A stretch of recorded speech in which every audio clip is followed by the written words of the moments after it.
Hello everyone, welcome back to the Drive Guide, where today we are checking out the first ever Hyundai Venue. What is this car? Well, it's a subcompact front-wheel drive crossover. Hyundai already has a subcompact crossover. It's called the Kona. It's quite successful. It's definitely become one of their more well-known vehicles. And what we're currently seeing from a few manufacturers like Nissan and Ford, the Ford Puma and the Nissan Kicks, is that they're creating a subcompact crossover that's even smaller than their previously existing compact crossover. Ford with their EcoSport, Nissan with their Qashqai here in Canada. So the purpose of a vehicle like this is to maybe introduce the lifestyle of a crossover to individuals that have never owned one. Maybe they're shopping for subcompact sedans. So what we're going to do today is break down further what exactly the point of the Venue is, how it stacks up against other cars in its class in my ranking system, and address the pros and the cons that I'll be bringing up throughout this video. Many thanks have to go off to Hyundai Gallery that gave me their demo model for the weekend to play around with it and provide this video to you. All of their information is linked down below. So jumping into the Venue, first things to address, there's only one engine choice for this car and two different transmissions.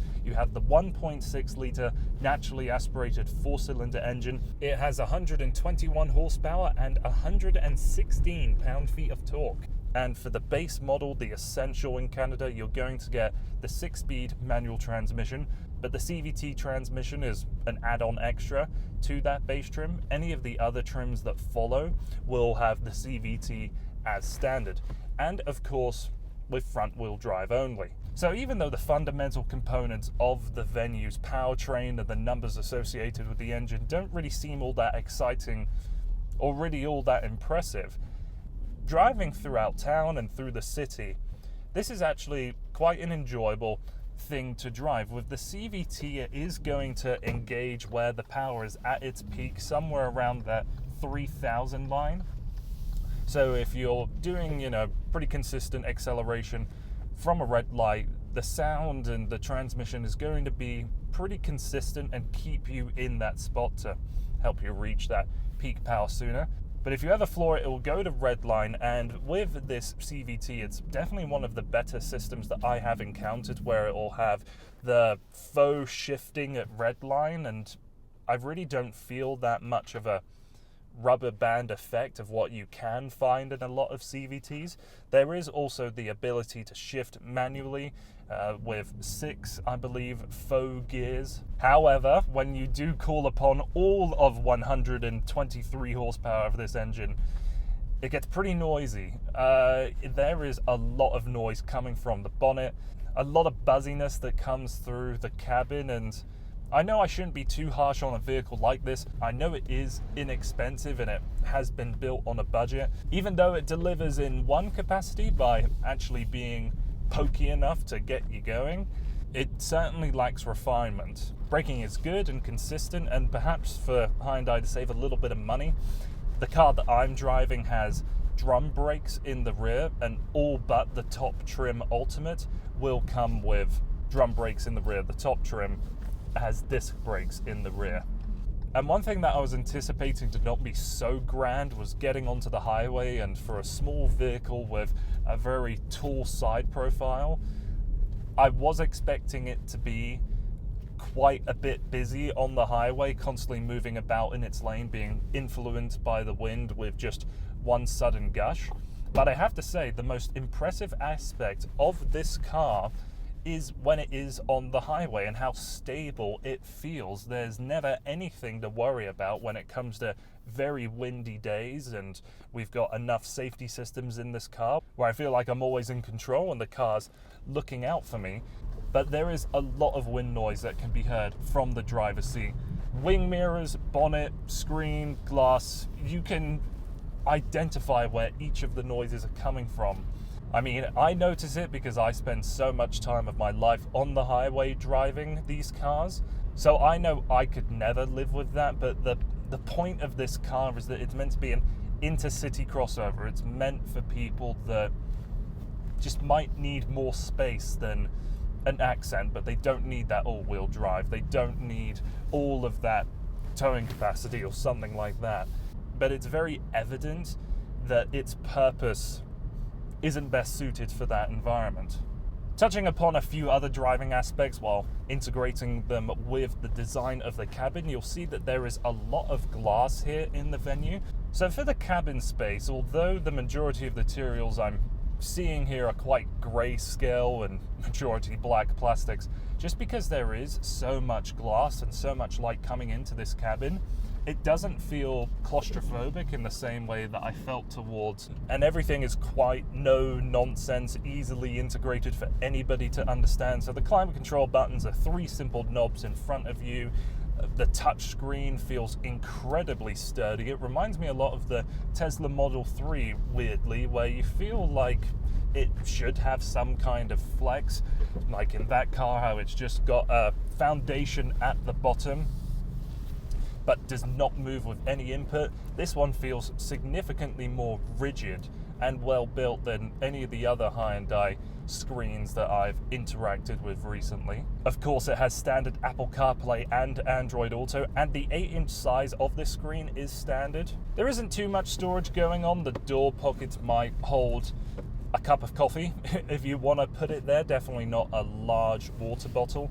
And here with the 2 central cup holders, you see there's a lot of scratchy plastic going on throughout the car. Really, again, it is to be expected. This is a budget-conscious vehicle.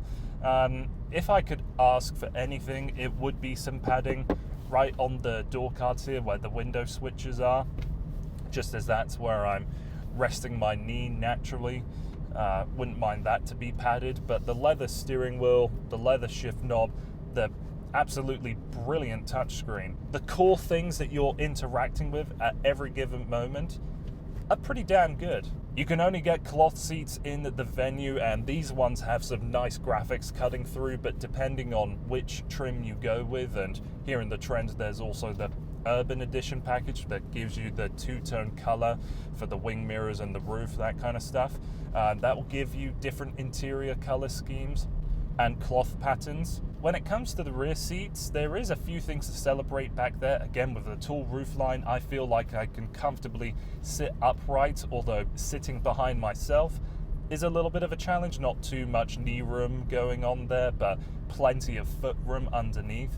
There's a little bit of a drivetrain hump, despite there being absolutely no drivetrain components going to the rear wheels. And really nothing else to play with back there. There's no USB inputs, no vents, you don't even have a folding armrest back there. But I'm happy to report that the glass goes all the way down back there, which is something I wasn't actually expecting. So good for you, Hyundai. Something that I'd like to continue to do in future videos that I'm debuting here with this Hyundai Venue is come up with a camper's paradise index as one of the most common questions that I'm asked when it comes to my very active group of friends when they're looking for a new car to buy is, how easily could I camp in the back of it, sleep in the back of my car if I was going on a little camping expedition or wanted to stay overnight up in this beautiful part in the world. So what I'm going to suggest here is talking about everything that involves the back seats folding down and the rear space practicality, and see if I can lay in the back of it and if I would recommend anybody to sleep in there. So first of all, let's open it up. One of the first things that we need to discuss when it comes to the Venue is that we do have this security cover here in the back, which can easily detach, and you just take it out and get rid of it. Or when it's back in here, you have these rails that are down the side that slide into the back of the rear seat. Now, this is a great place to store it if you're bringing a taller item into the back of your Venue and this can't fit, with it coming down, that is, and blocks your rear visibility. This is a great option, a nice built-in feature, but it is a shame that you can't actually take this thing out entirely and hide it underneath the false floor. There isn't space for it, but you will notice that here in its highest position, the false floor, it's very flat. You've got a little bit of cubby space in the corners here, and you can lift that out entirely and bring it down a fair bit if it wants to cooperate with me, that is. There we go. And have even more boot space. You'll see that the spare tire is underneath that section as well. But for the purposes of sleeping in this car, let's say you've got the false floor all the way on the top. Make sure that's perfectly flat. There we go. And then we fold these rear seats. I will note that both of the seats that are up there are not as far forward as they can go. They're actually both kind of hanging out in my prime driving position. So let's hop in, God, and see what it's like for a 6'4" individual such as myself to try and attempt to lie down in the back of a venue. If I put my center of mass sort of onto the seat backs rather than the false floor, I would say that, you know, I could sleep back here. Maybe if I push that seat forward and, you know, cuddled round a little bit. I don't know if this would be anything I'd want to share with anybody less than an intimate partner, though. If we were to fold that, you know what, let's try and reach for it. There we go. Right. Let's close the trunk. The trunk lid doesn't impede in the boot space all that much. You've got the little plastic covering, but you can actually see that it is a good portion of bare metal. So if I go into the fetal position and lie back here, yeah, I think I could sleep back here. And with the added ability of hiding away stuff underneath the false floor, it could offer some extra precious space if you don't have enough room in the front row of seats too. And I do have stuff in the footwells here. You might be able to hear that's one of my bags rustling around there. And we aren't putting pressure on it at all. The headrest isn't cutting into it. So if you're looking for a camping car, a car to, you know, do a little bit of backpacking exploring, I would recommend the Venue for sure. And so that wraps up all of my thoughts towards the Venue. Not a totally meritless car, and that's kind of what I was going in expecting. I thought it was just going to be a cheap idea, kind of a impractical version of a Kona that you could buy for a little more money. But I see the point in this vehicle. I get the appeal. And even though it's something I personally wouldn't purchase myself, like I said, I spend a lot of the time on the highway and it's just not where this car excels. I do think this is a vehicle that you should consider owning. When it comes to shopping against an Accent or maybe even a Kona, there is a point to the Venue. And that, I think, is the greatest advantage to adding an all-new name to the Hyundai product lineup.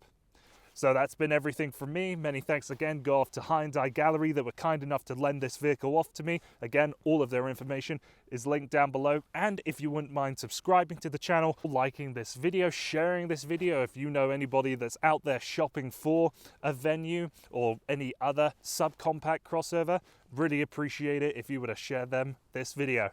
Thanks again everyone for watching.